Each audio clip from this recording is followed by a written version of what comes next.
রত্নাকর দস্যু প্রতিদিন জঙ্গলে থাকে, আর জঙ্গলের রাস্তা গাছের উপরে থাকে। যখনই সেই রাস্তা দিয়ে কোনো ব্যক্তি, সে যেটা নিয়ে যাক, পকেটের টাকা নিয়ে যাক, সাইকেল নিয়ে যাক, হেঁটে যাক, ভাতের থালা নিয়ে যাক, যেটাই নিয়ে যাক, ও ডাকাতি করে, চুরি করে, তারপরে বাড়িতে নিয়ে যায়, পরিবার চালায়। রত্নাকর দস্যু। তো গোবিন্দ আমার ভক্ত বৎসল, তো সবাইকে কিন্তু কৃপা করে থাকে। শুধু যে সাধু ব্যক্তিকে গোবিন্দ কৃপা করে সেটা নয়, চোর, দস্যু, ডাকাত সবাইকে কৃপা করে গোবিন্দ আমার। গোবিন্দ ভাবছে যে এই লোকটা একটু কৃপা করে দেখি, যদি চৈতন্য জ্ঞান লাভ হয়। তখন নারদকে পাঠিয়ে দিলেন, হে নারদ, তুমি যাও তো, দেখো তো, একমাত্র তুমি যদি কৃপা করে থাকো তাহলে এই যে রত্নাকর দস্যু, এ তো সবারই ক্ষতি করছে। যে হয়তো এক মুঠো খাবার নিয়ে ঘরে যাচ্ছে, তার সন্তানরা খাবে, সেই খাবারটাও ও ছিনিয়ে নিচ্ছে। তো তুমি দেখো তো ওকে কৃপা করতে পারো কিনা। যদি কৃপা করতে পারো তাহলে তো সবারই কৃপা হয়ে যাবে। তাহলে তুমি যাও, দেখো। তখন সেই নারদ মুনি একটা মুনি ঋষির বেশ ধরলেন। ওরা তো যে যা ইচ্ছা তাই করতে পারে। নারদ মুনি এখনো এসে কি রূপ নিয়ে যে এখানে বসে থেকে পাঠ শ্রবণ করছে বলতে পারবো না। পাঠ শ্রবণ কিন্তু করছে গোবিন্দের সঙ্গে সমস্ত। তো ওরা যা ইচ্ছা রূপ ধারণ করতে পারে। মুনি ঋষির রূপ ধরে বড় বড় দুইখানা পোটলা ঘাড়েতে নিয়ে যেন সেই দস্যুটা আটকায়। রত্নাকর দস্যু যেন তাকে রাস্তায় আটকায়, রাস্তা দিয়ে হেঁটে যাচ্ছে। এবারে হেঁটে যেতে যেতে ঠিক যখনই রত্নাকর দস্যুর সামনে গেছে, হুশ করে গাছের ইয়ে থেকে লাফ দিয়ে সামনে এসে দাঁড়িয়েছে। এই ব্রাহ্মণ দেখি, চোলার মধ্যে কি, আমাকে দে, না হলে দেখছিস তো কেটে দিব। নারদ মুনি দাঁড়িয়ে গেছে, দাঁড়িয়ে এবার বলছি, কি, আমি তো এই যে পূজা করতে গেছিলাম, যজমানি করি, আমার ঝোলাতে এই পূজারই সামগ্রী, যজমানরা হয়তো একটু চাল ডাল যা দিয়েছে সেগুলোই আছে, আমার কাছে কি আছে, তো এগুলা নিয়ে কি করবে? বলে যা আছে তাই দিয়ে দিই, না হলে দিয়ে দেবো গলা কেটে। তখন নারদ মুনি তো কৃপা করতে গেছে কিনা, নারদ মুনি বলছে, আচ্ছা আমি দিয়ে দেবো, অসুবিধা নেই। তো তুমি যে এরকম পাপ করছো, এটা তোমার পাপ হচ্ছে না? নারদ মুনি বলছে, বেটা বেশি বেশি জ্ঞান দিস না, যা আছে তাড়াতাড়ি দিই, না হলে কিন্তু আমি কতগুলাকে কেটে এখানে এই নদীতে কতগুলাকে কেটে আমি ঝুলিয়ে দিয়েছি জানিস, তাড়াতাড়ি দিয়ে, না হলে তোকেও কেটে ঝুলিয়ে দেবো। তো ওই নদীর পাশের দিয়ে রাস্তা ছিল, তো এরকম নদীর পাশ দিয়ে রাস্তা, আর ওইখানে গাছের উপরে ওই থাকতো, আর যে যেত ওখানে কেটে দিলে তো ভালো, না দিলে গলা কেটে ওকে ভাসিয়ে দেবো। ওর ওই কাজ ছিল, দস্যু বলা, রত্নাকর দস্যু। ওই রাস্তা দিয়ে দিনের বেলাও লোক যেতে ভয় করত। তখন এখন নারদ মুনি সাধু, তার উপর বৈষ্ণব, তার উপর কৃপা করবে বলে গেছে। তো যতক্ষণ পর্যন্ত সেই মানে রত্নাকর দস্যুকে স্পর্শ না করছে, ততক্ষণ পর্যন্ত কিন্তু তার একটু তাকে বুঝাতে পারবে না। নারদ মুনি তাকে বুঝাতেই পারবে না। তাই কথা বলতে বলতে একটু রত্নাকরকে এরকম করে হাতে বাড়ি দিয়ে বলছে, আচ্ছা আচ্ছা সব দিয়ে দেবো, বস, আগে আমার সঙ্গে দুটো কথা বল। হাত দেওয়া মাত্র তোর মানে দিমাগটা নড়ে গেছে, কৃপা হয়ে গেল অর্ধেকটা। সেই মানসিক চিন্তাটা কিন্তু তখন, উগ্র মেজাজিটা তখন কিন্তু কমে আসবে। তখন বসে দুজনে বসে, আচ্ছা তুমি কার জন্য করছো? নারদ মুনি বলছে, তুমি এগুলো কার জন্য করছো বলো তো? বলছে, কেন? আমার বাড়িতে বাবা আছে, মা আছে, আমার স্ত্রী আছে, সন্তান আছে, সংসার আছে, তাদের জন্য করছি। তো নারদ মুনি বলছে, আচ্ছা তাদের জন্য তো করছো, কিন্তু কোনোদিন কি ভেবে দেখেছো এই পাপটা তারা নেবে? তুমি যে পাপ করে করে তাদেরকে, তুমি তো কাজ করে, কোনো কর্ম করে, ভালো কর্ম করে তাদেরকে সেবা দিলে সেটা তোমার পুণ্য ফল লাভ হতো। তুমি তো পাপ কাজ করে তাদেরকে সেবা দিচ্ছ, এতে তো তোমার পুণ্য হচ্ছে না। এই পাপ কাজটা করে ওরা কি সেই পাপটা নেবে কি? ওরা নিতে না চাইলে কিন্তু পুরো পাপটা তোমারই থাকবে। সাধুর পরশে জ্ঞানেরও উদয়, সেই নারদপুরীর পরশে জ্ঞান কিন্তু উদয় হয়েছে, যার জন্য শ্রবণ করছে। না হলে যে বুঝে না তাকে বোঝানো যায় না, বোঝানো যাবে? তার উপর গুন্ডা যদি আসে তোমার বাড়িতে চুরি করতে, তাকে কেউ বুঝাতে পারবে? পারবে না। কিন্তু তখন এই রত্নাকর দুষ্কৃতী নারদ মুনির কথা শুনতে শুরু করে দিয়েছে। কেন? ওই যে স্পর্শ দোষ, স্পর্শের কারণে তার মঙ্গল হওয়া শুরু করে দিয়েছে। তখন রত্নাকরকে বলছে যে তুমি এক কাজ করো, তুমি যাও বাড়িতে যাই শুনে আসো। সবাই যদি তোমার এই পাপ নিয়ে থাকে তাহলে কোনো অসুবিধা নেই, আমি সমস্ত কিছু দিয়ে তোমাকে চলে যাবো। আর যদি না নেই, তারপরে কথা দাও তোমাকে আমার সঙ্গে যেতে হবে। রত্নাকর বলছে, ও বুদ্ধিটা ভালোই করছে। নারদ মুনিকে বলছে, বুদ্ধিটা ভালোই করছে, আমাকে বাড়িতে পাঠিয়ে দিয়ে তুমি এদিকে পালানোর বুদ্ধি। নারদ মুনি বলছে, না না, পালাও না, তুমি এক কাজ করো, তোমার যদি এতই সন্দেহ হচ্ছে তো এই যে গাছে, এই গাছটা তো আছে, গাছে আমাকে বাঁধো, আমাকে বাঁধো হাত সহ, আমাকে বাঁধে দিয়ে যাও, তুমি এসে খুলে দিবে, ততক্ষণ তুমি ঘুরে আসবে। আমি তো খুলতে পারবো না, তুমি এসে খুলবে, যাও। তোমার যদি এটাও যদি সন্দেহ হয় তো আমাকে বেঁধে দাও। তো রত্নাকর দস্যু তখন ওই গাছটাতে নারদ মুনিকে বেঁধে দিয়ে বাড়িতে গেছে। বাড়িতে যখন যাই ওর বাবাকে জিজ্ঞেস করছে, বাবা তোমাদের যে খাওয়া পড়া আমি দিচ্ছি, আমি তো পাপ কর্ম করে কামাই করে দিচ্ছি, আমার পাপ তোমরা নেবে না?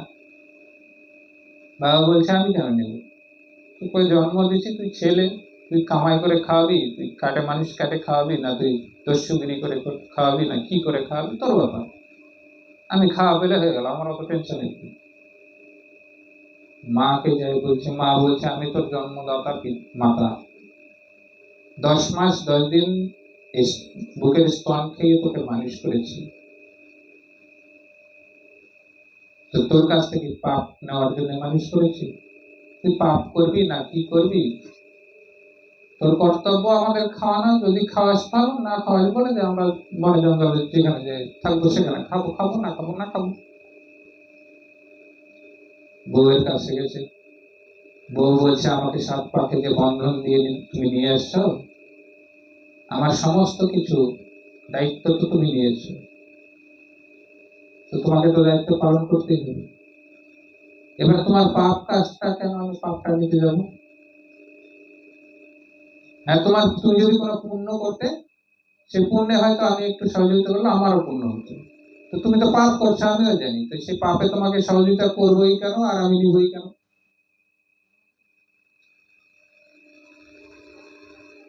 ওই বাড়িতে তখন ঢাল তরোয়াল যা ছিল রত্নাকরের মানে হাতে, সমস্ত কিছু ওখানে ফেলে দিয়ে সঙ্গে সঙ্গে দৌড়ে এসে সেই যে গাছে বেঁধে দিয়েছে সেই মুনিবরকে তখন খুলে দিয়ে চরণে পড়ে গেলেন, যে প্রভু তুমি তো ঠিকই বলেছ, এই সংসারে যতক্ষণ আমরা দেব ততক্ষণই ভালো, কিন্তু আমি যদি পাপ কর্ম করে দিচ্ছি, সে পাপ তো কেউ নিতে চাচ্ছে না, কেউ দিবে না। তাহলে এই সংসারে আমার থেকে কি হবে? প্রভু আমাকে উপযুক্ত জ্ঞান প্রদান করো, আমাকে তোমার করে নাও।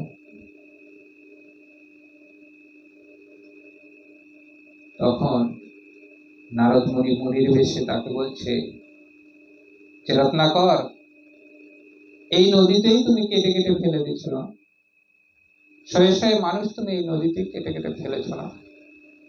বলে, হ্যাঁ প্রভু, এই নদীতেই আমি ফেলেছি। যা, ওই নদীতেই স্নান করে আয়।